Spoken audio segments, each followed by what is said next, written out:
बंदा रोता है तो अल्लाह अपने फरिश्तों से कहता है जमीन पर भेजकर कि फलां बंदा फलां जगह पर बैठा है और रो रहा है, उसे तसल्ली दो, उसे चुप करवाओ। फरिश्ते आते हैं, जमीन पर उतरते हैं, उस इंसान को चुप कराने की कोशिश करते हैं, लेकिन उसका गम उसकी जात से बढ़ चुका होता है।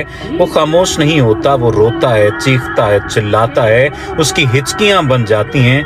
फरिश्ते वापस जाते हैं और कहते हैं कि या बारी ताला, वो इंसान चुप नहीं हो रहा, वो रोए जा रहा है। जाने उसे ऐसा क्या दुख है, ऐसा क्या गम है जो उसकी जात के अंदर मौजूद है कि वो चुप नहीं हो रहा। हमने बहुत ज्यादा उसे चुप करवाने की कोशिश की, बड़ी कोशिश लगा ली, लेकिन वो खामोश नहीं हुआ, लेकिन वो चुप नहीं हुआ, वो मुसलसल रो रहा है।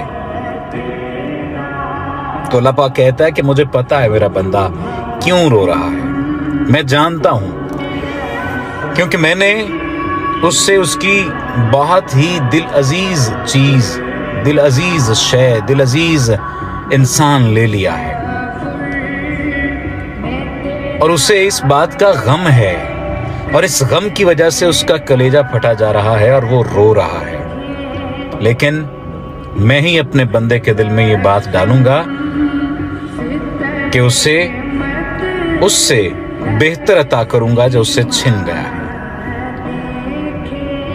और कह दो मेरे बंदे से कि ला तकनतु मिन रहमतिल्लाह, कि अपने रब की रहमत से मायूस ना हो जाना।